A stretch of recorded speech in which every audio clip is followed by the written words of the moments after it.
트렌드코리아 톡톡 진행의 노무아입니다. 오늘도 첫 시간은 이제 게스트를 초대해서 가깝게 진솔한 이야기 들어보는 가까이톡 시간인데요.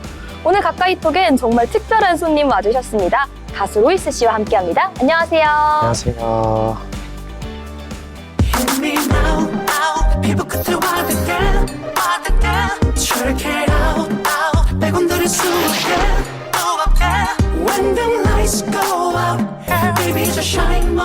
네, 로이스 씨 자기소개 부탁드리겠습니다.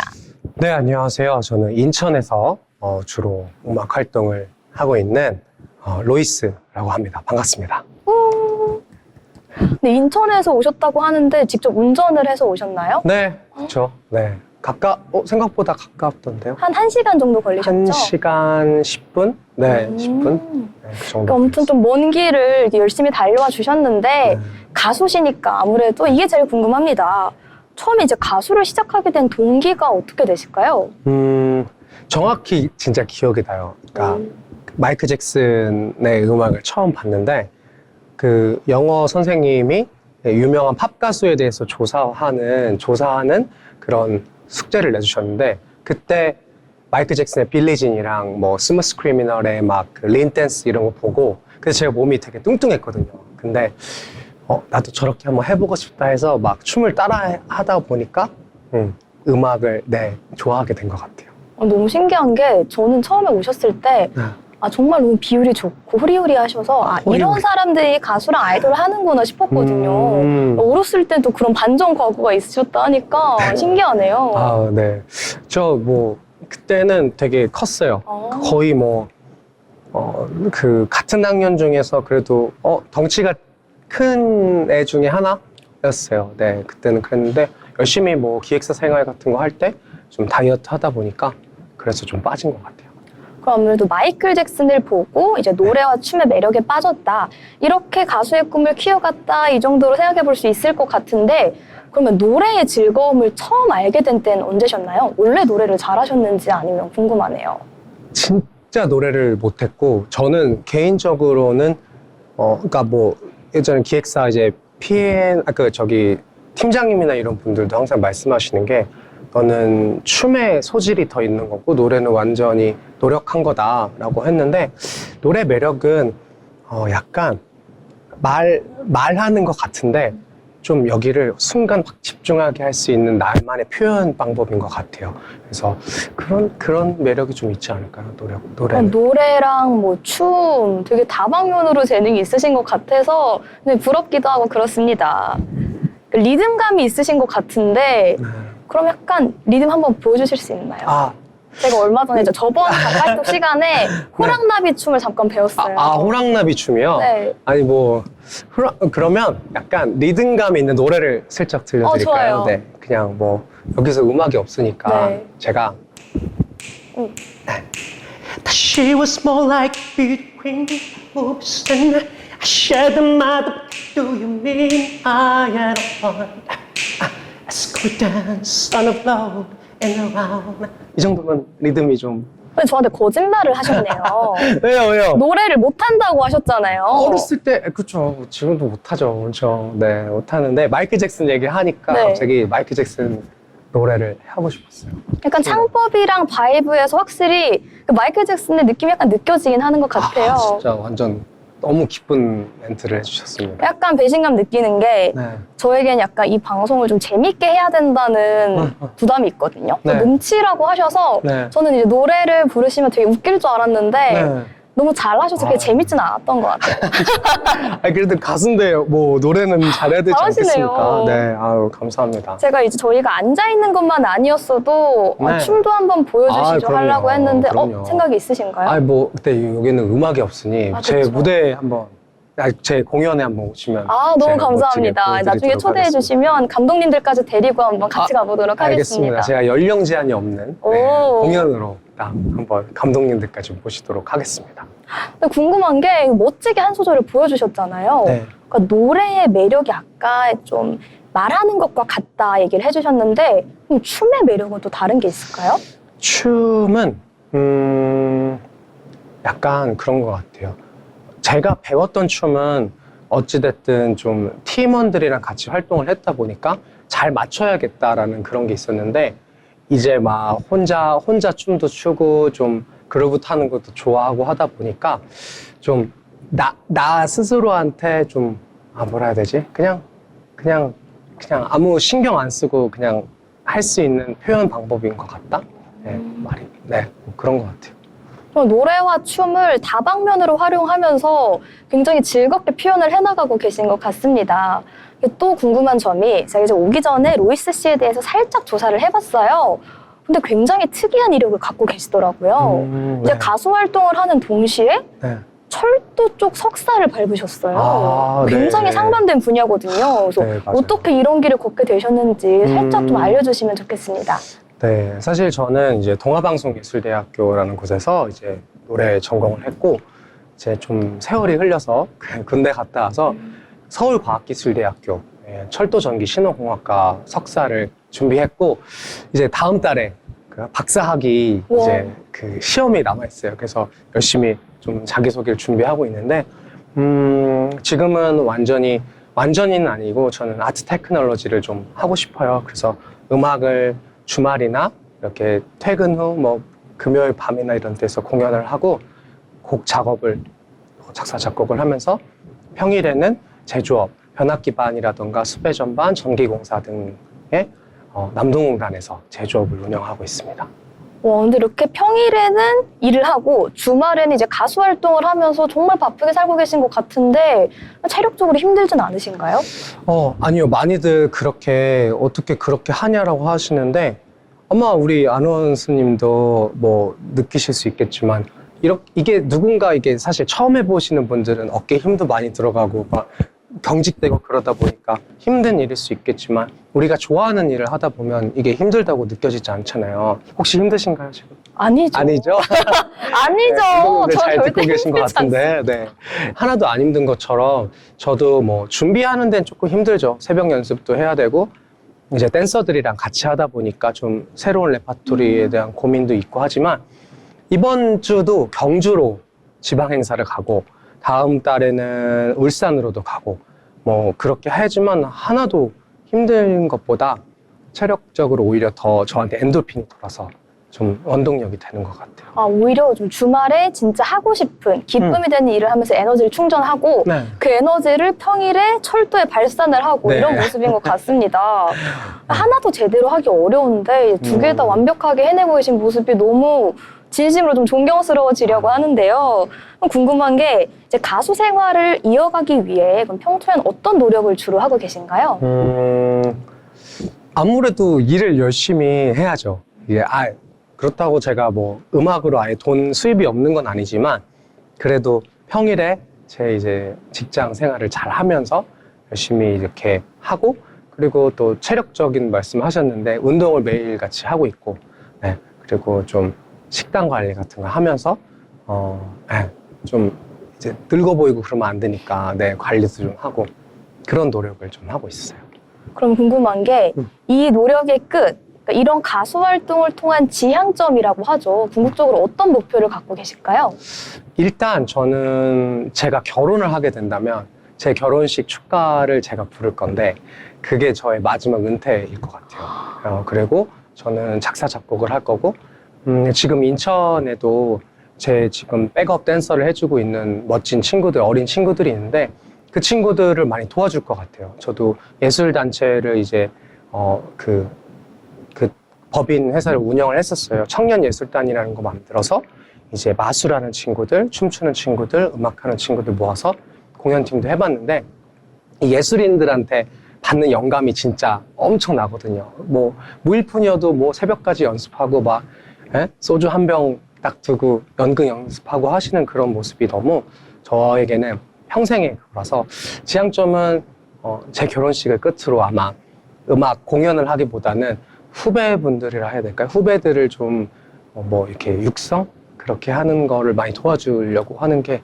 음악적으로는 최선의 목표인 것 같아요. 음악이랑 제조업이라는 투 트랙을 동시에 쭉 아마 이어가시면서 굉장히 현실과 낭만을 다 챙기는 만족스러운 라이프를 즐길 수 있을 것 같은데, 그럼 궁금한 게 또 가수로서 최근 발매할 곡이라던가 좀 신보 예정되어 있는 게 있을까요? 아, 사실은 이제 최근까지 나온 곡들이 좀 뭔가 뉴트로 장르의 곡이었어요. 막 그 레트로 비트에 이제 뉴트로 신스 이제 피아노를 입히면은 좀 그렇게 되는데, 뉴잭 스윙 장르를 좀 하고 싶어서 그렇게 곡을 썼는데 아직 멜로디가 안 나와서 좀 협업을 좀 해야 될 것 같아요, 작곡가 분들이랑. 그래서 오랜만에 동아방송예술대학교에 있는 친구들아, 네, 형이 연락하면 전화 좀 받아줘. 네, 그렇게 준비하고 있습니다. 네, 이제 후배들에게 센스 있는 영상 편지까지 같이 전해주셨는데요. 또 궁금한 점이 이력이 상당히 화려하십니다. 슈프림 팀, 네, 메인 코러스, 네. 위대한 탄생, 그것까지 나왔네요. 네, 기타 등등 유명한 엔터테인먼트들. 네, 꽤 탄탄한 음악 커리어를 쌓아 오셨는데 혹시 이 중에서 제일 기억에 남았던 순간이 있으실까요? 아무래도 슈프림 팀의 그땐이란 곡의 메인 코러스를 이제 섰을 때가, 사실은 이제 제가 목소리가 좀 원래 브라운 아이드 소울 영준이라는 분은 되게 두껍고 막 그런 목소리인데, 근데 이제 아메바컬처럼 회사에서 그래도 너가 이렇게 하는 게 좋겠다라고 해주셔가지고 기존에 있던 형 말고 저를 써주셨었는데, 그거가 되게 그때 희열이, 그때가 19살인가 그랬는데 엄청났죠. 그쵸. 왜냐면 나조차 이제 나의 가능성에 대해 긴가민가 할 때 맞아요. 이미 업계에서 자리 잡은 누군가가 나를 인정해주는 그 기쁨이 정말 크잖아요, 사실. 정말 좋은 추억으로 남았을 것 같습니다. 위대한 탄생도 저 되게 열심히 봤었거든요. 네, 뭐 그 캠프까지 올라갔다가 거기서 이제 떨어졌는데, 네, 그쵸. 위대한 탄생 오랜만이네요. 네, 그렇게 그것도 있고, 기획사 생활, 아마 20대는 거의 기획사 생활을 하다가 끝난 것 같아요. 그래서 사실 좌절도 되게 많이 했어요. 그리고 처음에 20살, 19살 때 기획사 생활을 처음 할 때는 내가 좀 상품성이 있는 녀석이구나 라는 생각을 했는데, 이제 군대 압박도 들어오고 데뷔는 안 되고 막 그렇게 되다 보니까 내가 상품성이 조금씩 떨어지는 사람이구나 이렇게 느꼈을 때는 좌절감도 있었는데, 이제 와서 보면은 다시 그렇게 열심히 막 12시간씩 연습하고 하는 거는 할 자신이 없을 정도로 좋은 추억이었고 좀 행복한 저에게는 추억이었던 것 같아요. 네, 사실 처음에 로이스 씨에 대해 알아봤을 때는 굉장히 탄탄대로를 걸어온 화려한 이력의 소유자라고만 생각을 했는데, 오늘 가까이톡에서 이제 가깝게 얘기를 들어보니까 굉장히 나름 우여곡절도 있으시고 심금 울리는 스토리가 많은 것 같습니다. 그리고 마지막으로 궁금한 게, 그러면 이제 부모님이나 혹시 팬분이나 하고 싶은 말 있으실까요? 부모님은 제가 얼마 전에 집에 들어왔어요, 본가에. 원래는 거의 20대 초반부터 이제 서울에서 혼자 막 이제 기숙사 생활을 하거나 학교 기숙사 생활을 하거나 막 그랬는데, 어떤 이유로 지금 부모님이랑 같이 살고 있어서, 제가 또 표현을 좀 잘하는 아들이어서 부모님께는 좀 부끄러우니까 그렇지만, 팬분들이라고 하면 사실 여기 또 동네 또 이제 분들이 사실 저를 좀 알아봐 주시고 이렇게 막 가끔씩 술값도 내주시는 경우가 있어요. 이렇게 그런 분들도 계시고, 옛날에 홍대에서 버스킹을 한 3, 4년 정도 했는데 그때 이제 저를 되게 좋아해 주시던 분들이 있어요. 이걸 보실지 모르겠지만 그분들 그때는 중고등학생 분들이었는데, 네, 로이스가 여기 나왔습니다. 행복하세요, 여러분. 마지막으로 보고 계실 시청자분들에게 자기 PR 딱 한번 해볼까요? 네. 저는 아트 테크놀로지라는 단어를 되게 좋아해요. 지금은 제조업에 종사하고 있지만 그 공기업 분들이나 우리 거래처 사장님들도 제가 음악을 해서 너무 절 예뻐해 주셔서 거래를 잘 성사시켜 주시고, 그리고 음악 하시는 분들도 안정적인 직업에 대해서 항상 궁금해 하시고 하지만 기술 하나 정도 배워서, 그게 저처럼 전기 쪽이 되었든 토목이 됐든 아니면 목공이 되든 하나를 배워서 이 일을 하시면서 내가 좋아하는 일까지 같이 하시면 좀 예술적으로의 스트레스를 덜 수 있고, 그리고 좀 저의 좀 물질적인 부분에 있어서 여유를 가질 수 있어서 저는 이제는 대한민국도 투잡을 하는 시대가 오지 않았나, 그래서 그거를 강추드린다는 말씀을 드리고 싶습니다. 네, 감사합니다. 오늘 이렇게 로이스 씨 모시고 얘기 나눠보는 시간 가져봤는데요. 그 대화가 마친 뒤 제 마음에 아트 테크놀로지라는 단어가 굉장히 인상 깊게 남았습니다. 이제 라라랜드를 보면 꿈과 현실 사이에서 방황하는 청춘들의 이야기 정말 많이 나오는데요. 로이스 씨는 이 두 마리의 토끼를 둘 다 잡으신 것 같아서 역시 보시는 시청자 여러분들께도 많은 꿈과 희망이 될 것 같습니다. 오늘 이렇게 트렌드 톡톡 코리아 가까이 톡 시간 로이스 씨 모시고 얘기 나눠봤습니다. 감사합니다.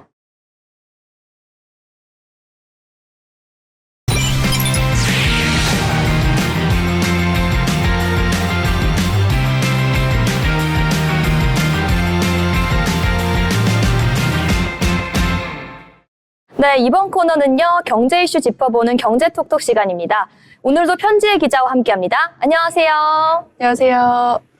네, 편지의 기자 오늘 첫 시간은 약간 스릴러로 시작합니다. 해킹 공포가 대한민국을 덮쳤다고 하는데요.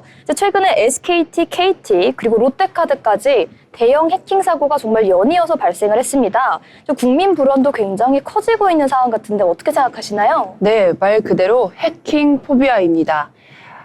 KT는 차량에 아주 작은 이동통신 기지국인 펨토스를 달고 다니면서 유심 정보를 탈취한 충격적인 수법이 드러났고 5천 명이 넘는 고객이 피해를 입었다고 합니다. 중국 국적 용의자 2명도 검거가 됐는데요.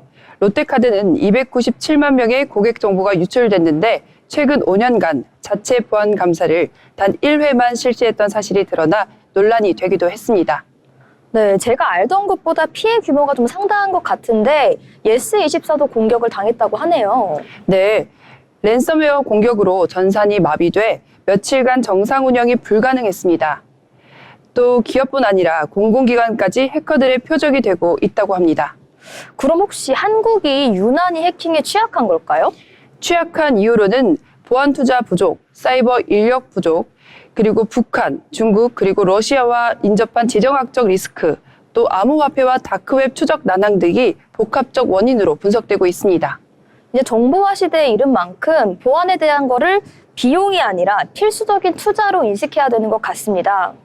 맞습니다. 전문가들은 신속 대응 체계 강화와 함께 정부 차원의 정책 보강이 절실하다고 보고 있습니다.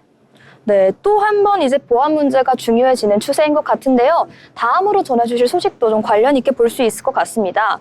정부가 이번에는 원화를 기반으로 한 스테이블 코인 도입을 추진하고 있다고 하는데요. 좀 어떤 의미가 있는 정책일까요? 네, 미국은 달러 중심 생태계를, 일본은 민간 주도로 JPYC를 도입했습니다.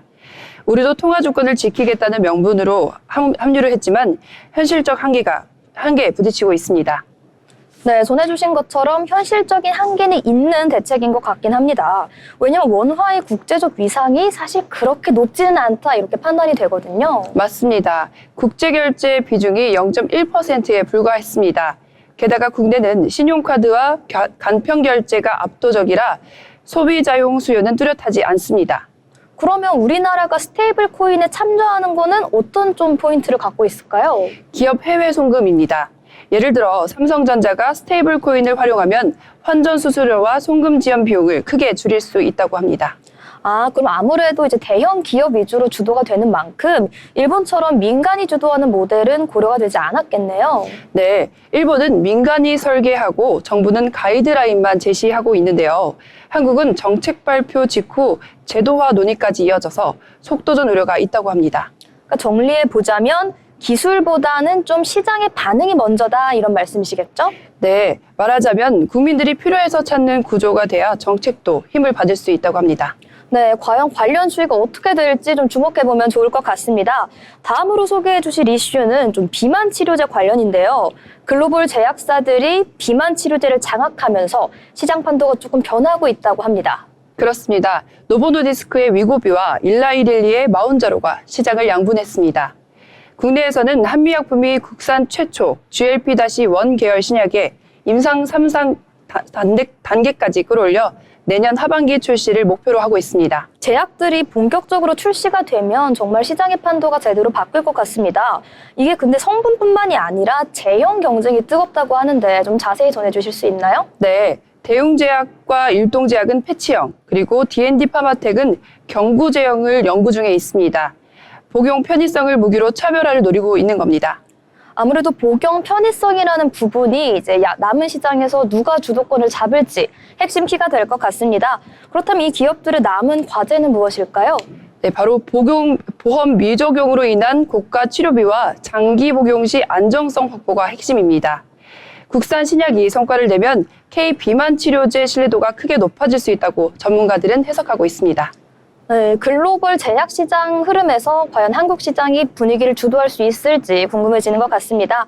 다음으로 소개해 주실 이슈, 바로 인천공항 면세점에서 신라와 신세계가 철수를 검토 중이라고요. 네, 신라는 이미 사업권을 반납을 했고 신세계도 같은 길을 고민하고 있습니다. 가장 큰 이유는 과도한 임대료 구조입니다. 이용객 수에 따라 자동 산정이 되는데 매출은 회복되지 않아 매달 수십억 원의 적자를 보고 있다고 합니다. 아니, 공항 갈 때마다 면세점 들르는 게 낙인 사람 입장에서 굉장히 슬픈 이슈 같은데 혹시 이 같은 과정에서 협상은 따로 없었을까요? 네, 법원이 임대료 25% 인하를 결정했지만 인천공항공사가 이것을 거부하면서 결국 무산이 됐다고 합니다. 그럼 이 면세점들의 빈자리를 메꿀 후보는 있나요? 중국 국유기업 중국면세그룹이 재입 차례 나설 가능성이 가장 크다고 합니다. 인천공항 면세점이 중국 국유자본에 넘어갈 경우 상징적 부담이 적지가 않다고 보고 있습니다. 결국 이 임대료 구조가 K면세점의 정체성을 위협하고 있는 상황인 것 같습니다. 맞습니다. 사업자 문제를 넘어 한국 면세산업 전체의 재정비가 필요하다는 지적입니다.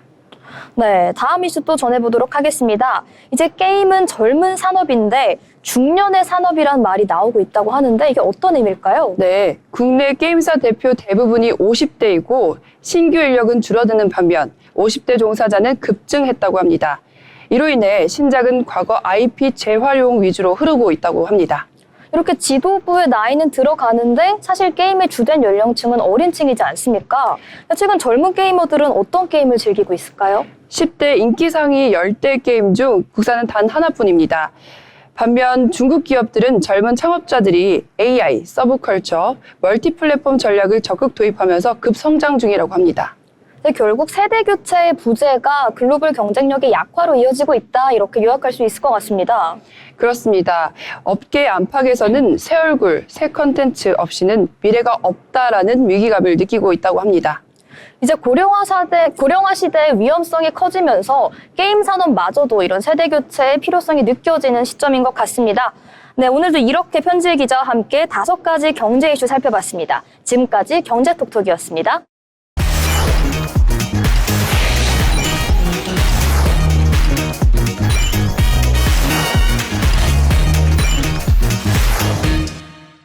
네, 이번 시간은 대한민국의 부동산 흐름을 짚어보는 마켓 트렌드 시간입니다. 오늘도 소라영 아나운서와 함께합니다. 안녕하세요. 안녕하세요. 네, 오늘은 복사기 기업이 부동산에 투자한 이야기를 다뤄볼까 하는데요. 네, 맞습니다. 최근 신도리코가 성수동과 도쿄 시부야의 핵심 상권을 매입하면서 화제를 모으고 있습니다. 복사기 기업이 부동산에 투자하는 것은 굉장히 이례적인 일인데요. 이번 사례는 단순한 자산 확보를 넘어 브랜드 이미지 강화와 동시에 수익 창출이라는 두 가지 목표를 동시에 달성하려는 전략으로 보여지고 있습니다. 굉장히 흥미로운 소식인데 혹시 어떤 기업인지 자세히 설명을 해주실 수 있나요? 네, 신도리코는요, 국내를 대표하는 복사기 기업입니다. 단순한 제조와 판매를 넘어서 브랜드 가치 증대와 시장 영향력 확대를 위해 다양한 전략을 펼치고 있는데요. 이번 부동산 매입은 이러한 전략의 일환으로 핵심 상권에 위치한 부동산을 통해 브랜드 노출 효과와 함께 안정적인 수익을 기대하고 있습니다. 굉장히 신박한 전략인 것 같습니다. 그럼 그중에서도 굳이 성수동과 시부야를 매입한 이유가 궁금한데 혹시 이 지역들의 부동산적인 특징이 있을까요? 네, 성수동은요, 특히 과거 공장지대였지만 최근에 카페, 편집숍, 그리고 스타트업 사무실 등으로 재편되면서 MZ세대들의 핫플레이스로 떠오르고 있습니다. 시부야는 일본 도쿄의 대표적인 상업 중심지로 젊은 층과 관광객이 몰리는 지역입니다. 이러한 지역은 유동인구가 많아서 브랜드의 노출 효과와 동시에 임대 수익을 동시에 기대할 수 있습니다. 설명을 들으니까 성수동과 시부야라는 이 낯선 두 공간의 공통점이 좀 연상이 되는 것 같습니다. 그렇다면 부동산을 매입한 규모가 어떻게 되는지도 한번 소개해 주실 수 있나요? 네, 신도리코는요, 성수동과 도쿄 시부야의 부동산을 약 3천억 원 규모로 매입을 했습니다. 단순한 부동산 투자에 그치지 않고 이렇게 브랜드 가치를 증대하고 수익 창출이라는 두 가지 목표를 동시에 달성하려는 전략을 취하고 있습니다. 핵심 상권에 위치한 부동산을 통해 브랜드의 노출 효과와 그리고 안정적인 수익을 기대하고 있습니다. 부동산 매입을 통해서 브랜드 이미지를 변화시킨다. 사실 이런 전략 얘기는 처음 들어보기도 해서 굉장히 흥미로운 것 같습니다. 나영 아나운서, 그러면 부동산 매입이 브랜드 가치에 구체적으로 어떤 영향을 미치는지 한번 설명해 주실 수 있나요? 네, 이렇게 핵심 상권에 위치한 부동산을 매입함으로써 소비자와의 접점을 크게 늘릴 수 있는데요. 이를 통해 브랜드 인지도를 높이고 브랜드 이미지 강화에 기여할 수 있습니다. 이렇게 브랜드 이미지를 강화하는 것을 넘어서 또 부동산을 플래그십 스토어나 체험형 공간으로 활용을 하게 되면 소비자가 직접 체험하면서 브랜드 친밀도를 높일 수 있습니다. 어떻게 보면 마케팅 방식의 일종이다 이렇게 생각할 수도 있을 것 같은데요. 그렇다면 부동산 매입이 수익 창출에 구체적으로 어떤 영향을 주는 걸까요? 네, 이렇듯 핵심 상권에 있는 부동산을 매입함으로써 임대 수익을 저희는 기대해 볼 수 있겠는데요. 또한 부동산 가치는 시간이 지남에 따라 상승할 가능성이 더 높기 때문에 장기적으로 봤을 때 안정적인 자산 확보가 가능합니다. 이러한 수익 창출은 기업의 재무 건전성에도 아주 긍정적인 영향을 미칩니다. 전반적으로 브랜드 이미지도 가져가면서 임대 수익으로 이제 기업의 재정 건전성도 챙기는 그런 전략인 것 같습니다. 근데 저는 이 얘기를 듣고 젠틀몬스터의 사례가 생각이 나기도 했는데요. 굉장히 핫한 모델을 기용을 하고 또 누데이크 등 다른 공간적 마케팅을 펼치면서 최근 굉장히 좋은 성과를 보여줬었는데 신도리코도 비슷한 행보를 이어가려는 게 아닌가 이런 생각이 듭니다. 그럼 혹시 이러한 전략이 MZ세대를 공략하는 데도 좀 효율적일 것 같은데 맞을까요? 그렇습니다. MZ세대는요, 단순 소비를 넘어 경험과 가치 경험을 굉장히 중요하게 생각합니다. 핵심 상권에 있는 부동산을 통해 브랜드 경험을 제공하고 소비자가 이를 SNS에 공유함으로써 자연스럽게 브랜드와 연결됩니다. 이러한 전략은 MZ세대의 트렌드 소비와 기업의 브랜드 전략이 딱 맞아떨어져서 이렇게 시너지를 내고 있다라고 볼 수 있겠습니다. 그리고 아까 매입한 부동산을 임대 수익뿐만 아니라 플래그십 스토어 등으로 활용한다 이렇게 전해주셨는데요. 혹시 구체적으로 어떻게 활용되는 건지 궁금합니다. 네, 매입한 부동산의 경우는요, 단순히 임대만 하는 것이 아니라 아까 말씀드렸듯 이렇게 팝업 스토어의 형태로 플래그십 스토어나 체험형 공간으로 활용될 가능성이 굉장히 높습니다. 예를 들어 성수동 건물 일부를 브랜드 홍보, 이벤트 공간으로 활용하게 되면 소비자가 직접 체험하며 브랜드 친밀도를 높일 수 있습니다. 또한 시부야 부동산은 글로벌 관광객과 일본 현지 소비자에게 노출되며 브랜드 이미지 강화 효과를 볼 수 있겠습니다. 저는 처음에 얘기를 듣고 성수동까지는 이해가 되는데 굳이 국내 기업이 왜 시부야 부동산을 매입했을까 이런 궁금증이 들었는데요. 설명을 들어보니까 글로벌 전략의 일환인 것 같습니다. 이렇게 부동산을 매입해서 플래그십 스토어로 활용을 하게 되면 아마 주변 상권에도 많이 활기가 돌 것 같은데 맞는 생각일까요? 네, 그렇습니다. 우선 성수동은요, 기존 공장 지역에서 카페, 편집숍, 스타트업 공간으로 재편됐습니다. 최근 몇 년간 부동산 가격이 꾸준히 상승하며 핫플레이스 효과를 누리고 있는데요. 신도리코의 대형 매입 소식은 이 지역 부동산 시장에도 긍정적인 시그널을 보여주고 있습니다. 네, 신도리코 기업 자체뿐만을 넘어서 주변에도 좀 반사이익을 줄 수 있는 좋은 전략인 것 같습니다. 여기서 또 하나의 궁금한 점이 저희 항상 그런 경우가 많잖아요. 내가 굉장히 뭔가 특별한 생각을 했다 생각하면 이미 남들도 다 하고 있는 이런 비슷한 전략을 하고 있는 다른 기업들도 있는지 그게 궁금합니다. 네, 최근에 MZ세대 타깃 브랜드들이 핫플레이스 투자를 계속해서 진행하고 있는데요. 단순 임대 수익보다도 브랜드 경험과 시너지를 중요시하는 추세이기 때문입니다. 예를 들어 A사는 성수동에 플래그십 스토어를 오픈하여 브랜드 인지도를 높이고 있고, B사는 시부야에 이렇게 체험형 공간을 마련하여 소비자와의 접점을 확대하고 있습니다. 그러면 신도리코라는 기업이 이제 복사기 기업이란 이미지와는 다르게 굉장히 트렌디한 전략을 취하고 있었던 것 같습니다.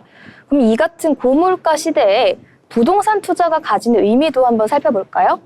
네, 고물가 시대에는 현금의 가치 하락이 굉장히 우려되는 점입니다. 이러한 시기에 부동산은 안정적인 자산으로서 평가받을 수 있는데요.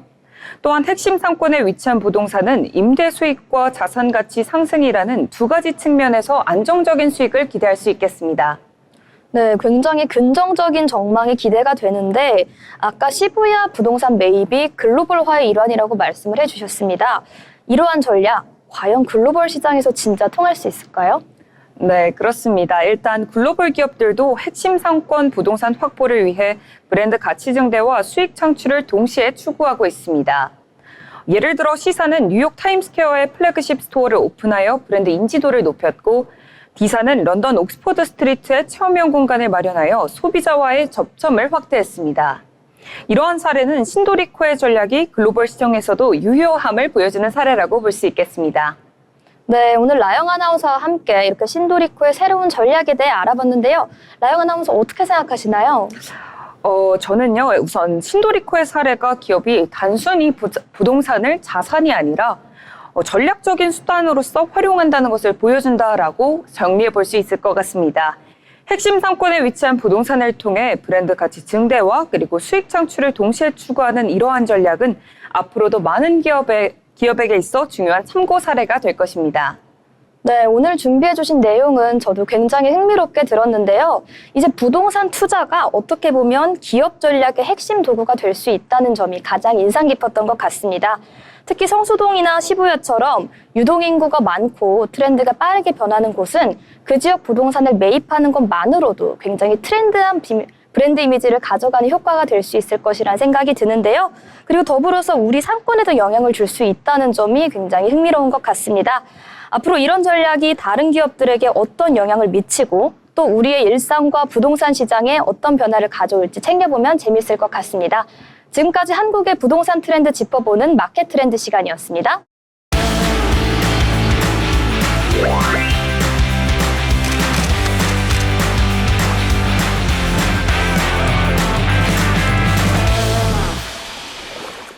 네, 이번 시간은 전국의 축제, 맛집, 전시, 그리고 핫플레이스까지 소개해드리는 어디 갈까 시간입니다.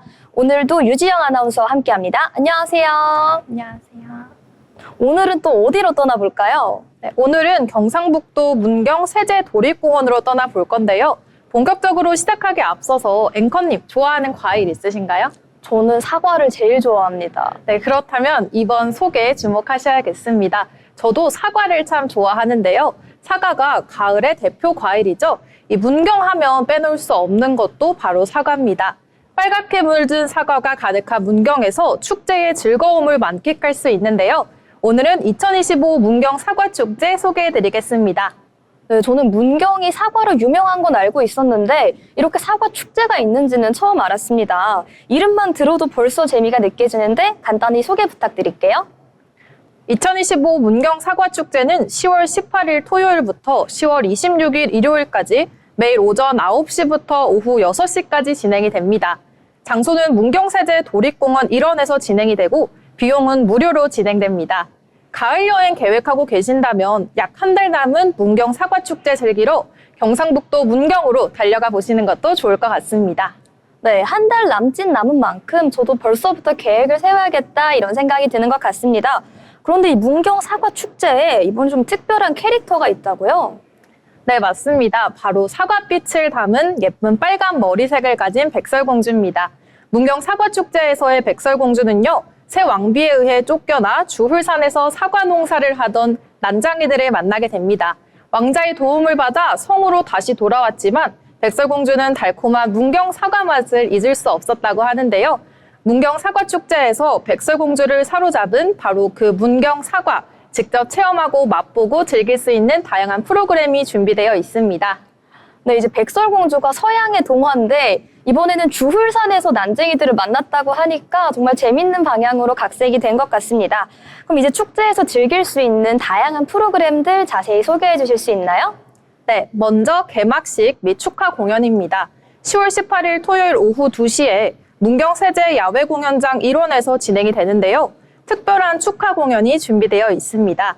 전유진, 김용빈, 손태진, 안성훈 총 4명의 아티스트가 축제 시작을 화려하게 장식할 예정입니다. 2025 문경 사과축제의 하이라이트는 바로 사과 따기 체험인데요. 매년 문경 사과농비는 맛과 품질에서 인증을 받고 있는 사과를 생산하고 있습니다. 이 화면을 보시면 사과 따기 체험을 할 수 있는 농가가 축제 기간 동안 참 많은데요. 체험 전에는 반드시 농가와 연락 후 방문해 주셔야 합니다. 원하시는 농장에 연락을 하셔서 맛있는 사과 수확해 보시길 바랍니다. 문경 사과하면 이 가몽 사과가 먼저 떠오르죠? 그럼요. 저도 사과를 좋아하기 때문에 가몽사과의 매력에 대해 굉장히 잘 알고 있습니다. 그런데 이 가몽사과라는 이름이 생소하신 시청자분들도 있을 것 같은데요. 어떤 점이 특별한지 설명해 주실 수 있나요? 네, 가몽은 문경에서 태어난 사과입니다. 문경은 1994년 농촌진흥청 김희천 박사의 권유로 가한 길전의 안윤석 농가가 전국 최초로 가몽 사과를 제식했습니다. 현재 가몽 재배 면적 350헥타르로 전국 최대 가몽 주식지인데요. 평균 당도 16.5브릭스로 맛과 향이 뛰어납니다. 특히 중산간 지역인 문경은 밤낮의 높은 일교차와 비옥한 토질, 청정지역 환경 덕분에 가몽 사과의 재배에 최적의 조건을 갖고 있습니다. 네, 이어서 계속 축제 프로그램을 소개해 보겠습니다. 축제 프로그램 중 가족 친화형 체험형 부스도 빠질 수가 없는데요. 작년에는 상상 불룩놀이터, 문경 사과 낚시, 문경 사과 양궁 프로그램, 사과 모자 만들기 등 다양한 프로그램이 진행이 되었었는데요. 올해에는 어떤 콘텐츠들이 풍성하게 있을지 기대가 됩니다. 문경 사과축제에서 체험하고 즐긴 달콤한 사과를 구매하는 부스까지 운영이 됩니다. 오프라인으로는 사과 특판 부스가 열리고요. 오프라인 말고도 온라인으로도 구매가 가능한데요. 멀리 계신 분들은 온라인 스토어를 통해 집으로 바로 주문이 가능합니다. 그리고 마지막 프로그램이죠. 바로 폐막식도 있습니다. 10월 26일 일요일 오후 2시 문경세제 야외공연장 일대에서 다채로운 공연과 함께 축제를 마무리하는 특별한 시간이 펼쳐집니다.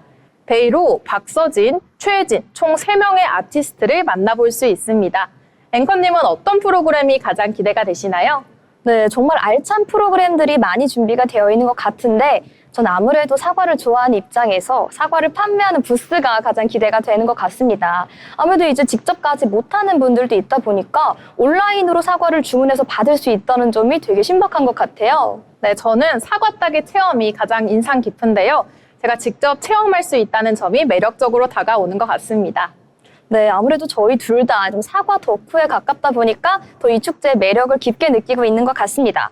근데 이번 축제가 사과를 중심으로 브랜드의 홍보 그리고 체험과 판매에 초점을 맞추고 있다 이렇게 이해를 했는데요. 그만큼 사과의 효능도 좀 궁금해집니다. 네, 사과의 효능은 문경 사과축제라는 이름만큼 제가 소개를 안 해드릴 수가 없겠죠. 일상 보낼 때, 다이어트 할 때나 아침에 밥 대신 먹을 때 이 사과가 꼭 등장합니다. 사과에는 비타민C와 식이섬유가 풍부해서 면역력 강화와 장 건강에 도움을 주고요. 항산화 성분 덕분에 피부 미용과 노화 예방에도 도움이 됩니다.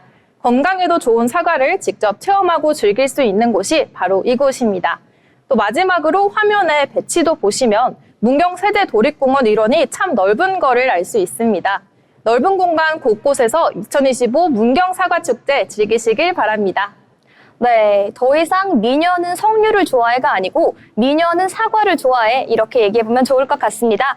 이번에 가을 날씨 즐기며 즐기고 맛보고 추억까지 가득 챙기는 시간 2025 문경 사과축제에서 만드시면 좋겠습니다. 지금까지 유지영 아나운서와 함께한 어디 갈까였습니다.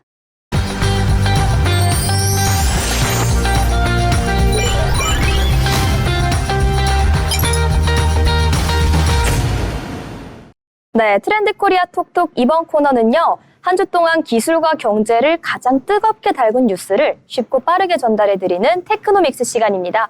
오늘도 임나연 아나운서와 함께합니다. 어서 오세요. 안녕하세요. 네, 나연 아나운서 오늘은 어떤 소식부터 전해주실까요? 네, 오늘 전달해드릴 소식은요, 교통과 관련되어 있습니다. 바로 AI 교통관제인데요. 도심 자율주행 관문에 대한 이야기입니다. 국토부가 AI 기반 교통신호 제어 시스템을 시범 운영하고 있는데요. 이 기술은 자율주행차 확산의 핵심 인프라로 주목받고 있습니다. 네, AI와 자율주행이라는 키워드는 이제 최근 증시를 주도하는 분야이기도 하죠. 그만큼 관심 있게 살펴보면 좋을 것 같은데, 자, 첫 번째 챕터, 가장 주목받은 기술 뉴스 시간입니다. 구체적으로 어떤 소식이 있었을까요? 네, 방금 말씀드린 소식 바로 이어서 말씀드릴 텐데요. 국토부와 인천시가 최근 주요 간선도로에 AI 기반 교통신호 제어 시스템을 시범적으로 운영했습니다. 도심 내 10개 구간을 대상으로 AI 신호 최적화 시스템을 도입했는데요. 기존에는 정해진 주기에 따라서 신호가 바뀌다 보니까 교통량이 몰리는 시간대에는 정체가 심해지고 반대로 차량이 거의 없는 구간에서는 불필요하게 기다려야 하는 경우가 생겼습니다. 그런데 AI 신호 제어는 이런 문제를 개선해 주는데요. 카메라와 센서로 수집한 교통량 데이터 기반으로 AI가 초록불과 빨간불의 시간을 실시간으로 조정하는 방식입니다. 실제로 적용 결과를 보면요. 통행 속도는 평균 4% 이상 향상되었고 차량들이 정체로 보내는 지체 시간은 8% 줄었다고 합니다. 또한 경제적으로 환산했을 때 연간 약 99억에 달하는 편익이 발생한다고 합니다. 즉 신호 체계만 스마트하게 바뀌어도 시민들의 이동 효율과 환경 개선 효과가 동시에 나타나는데요. 해외에서도 이와 비슷한 흐름이 확인되고 있습니다. 미국 피츠버그에서는요, 서트랙이라는 AI 신호 제어 시스템을 실제 도로에 적용했습니다. 이 시스템은 교차로마다 차량 흐름을 실시간으로 감지하고 인접 교차로끼리 정보를 주고받으면서 신호를 조율합니다. 그 결과 차량의 평균 이동 시간이 약 25% 줄었고 정지하거나 대기하는 시간은 40% 가까이 감소. 이와 함께 배출가스도 약 20% 줄었다는 소식이 있습니다. 즉 인천과 피츠버그 사례는 모두 같은 메시지를 보여주고 있는데요. 바로 신호 체계를 AI 기반으로 바꾸는 것만으로도 교통의 효율성과 환경적 편익을 동시에 달성할 수 있다는 것입니다.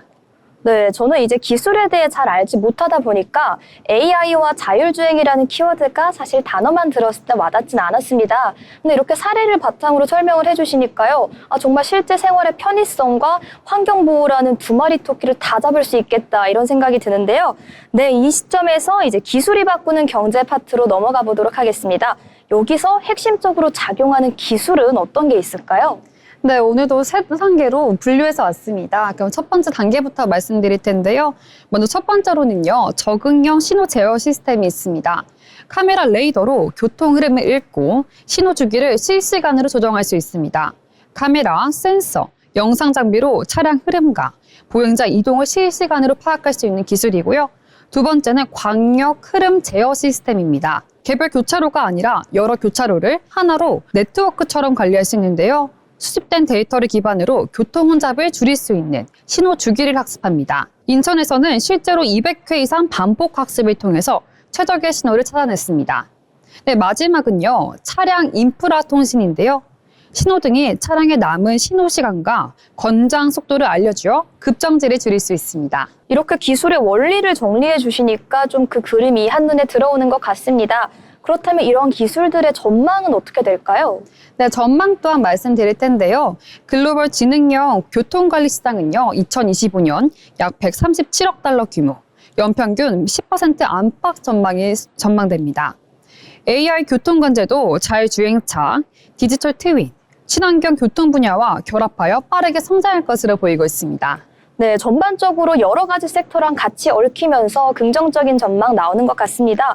그럼 이런 전망을 바탕으로 해외 기업의 움직임은 어떤지 좀 궁금해지는데요. 네, 해외에서는요, 다양한 기업들이 선점하기 위해서 노력하고 있는데요. 첫 번째 기업은 바이오 비전입니다. 서트랙 기술을 상용화해서 북미 여러 도시에서 확장 중이고요. 두 번째는요, 노트래픽입니다. 교차로에 설치된 센서와 클라우드 AI를 활용해서 긴급 차량 우선 신호를 제공하는 솔루션을 공급하고 있습니다. 네, 마지막은 글라이드인데요. 글라이드는 도시 전체를 연결한 교통 운영 플랫폼이고요. 동남아시아의 대표적인 AI 교통 관례 사례입니다. 네, 그 직접 기업의 이름을 들어서 설명해 주시니까요. 훨씬 쏙쏙 잘 들어오는 것 같습니다. 그리고 신기했던 점이 이제 제가 얼마 전에 베트남에 봉사를 다녀왔는데 이제 글라이드가 동남아시아의 대표적 AI 교통관제라고 얘기를 해주셨거든요. 실감이 되는 부분이었습니다. 그렇다면 이렇게 해외 기업들이 빠르게 움직이는 사이에 국내 기업들은 어떤 포지션 가져가고 있을까요? 네, 국내 기업도 마찬가지로 세 가지 전달해 드릴 텐데요.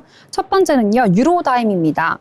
유로다임은요, 아이토만이라는 시스템을 광역 신호 제어 실증에 성공했습니다. 네, 두 번째는요, KT와 현대 오토에버입니다. 교통 인프라와 통신망을 연결해서 스마트 교차로 서비스를 준비하고 있고요. 마지막으로는요, 도로공사 그리고 지자체 컨소시엄이 있습니다. AI 신호 제어를 국가 ITS 사업과 연계하며 자율주행 실증 도로에 적용하고 있습니다. 이처럼 국내외 기업 모두 AI 교통관제, 자율주행차, 스마트시티로 이어지는 그런 그림을 그리고 있습니다.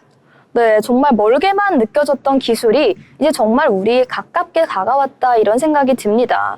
특히 이제 뉴로다임의 아이토반 같은 경우에는 아우토반이란 이름을 재밌게 차용한 걸로 보이는데요. 이렇게 설명을 해주시니까 좀 더 현실성 있게 다가오는 느낌입니다. 이제 그렇다면 오늘의 핵심 용어를 쉽게 설명해보는 코너로 넘어가 보려고 하는데요. 이쯤에서 헷갈릴 수 있는 개념들 차근차근 정리해 주시면 좋을 것 같습니다. 오늘 소개해 주실 용어는 어떤 용어일까요? 네, 오늘 소개할 용어도요, 살짝 깁니다. 바로 적응형 신호 제어인데요. 말 그대로 교통 상황에 따라서 신호등이 스스로 바뀌는 것을 의미합니다. 기존에는 30초 빨간불, 60초 파란불이라고 고정돼 있었다면요. AI 신호 제어는 차량이 몰리면 파란불을 늘리고 그리고 없으면 줄이는 방식입니다. 이 단순한 변화만으로도 정체와 배출을 크게 줄일 수 있습니다. 네, 적응형 신호 제어라는 오늘의 핵심 용어까지 같이 알아봤습니다. 나연 아나운서, 그러면 기술과 경제 그리고 테크노믹스에 대해서 한번 정리해 주실까요? 네, 오늘의 핵심 메시지 전달해 드리겠습니다.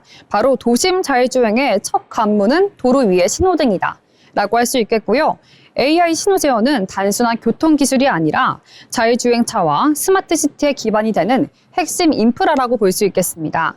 해외에서는 서트랙, 글라이드가 있고요. 국내에서는 유로다임, 국토부 실증 사업이 속속 진행 중입니다. 이제 AI 교통관제가 경제적 가치와 산업적 기회까지 만들어내는 시대가 열리고 있습니다.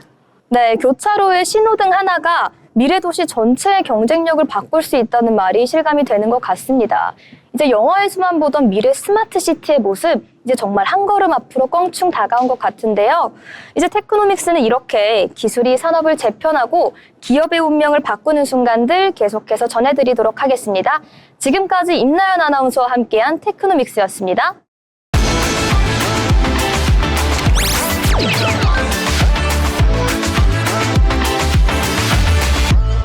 네, 트렌드 코리아 톡톡, 오늘 저희가 준비한 소식은 여기까지입니다. 정말 신기한 부동산 소식과 다양한 경제 트렌드, 그리고 사과 축제와 재미있는 기술 소식까지 이렇게 전반적인 트렌드 가져가보는 시간 갖고 있는데요. 시청자 여러분께서도 저희와 함께 하시면서 오늘 우리나라에서 어떤 일들이 일어나고 있는지 같이 체크해 주시면 좋을 것 같습니다. 네, 지금까지 트렌드 톡톡 코리아였고요. 저희는 다음에 더 알찬 내용으로 돌아오겠습니다. 감사합니다.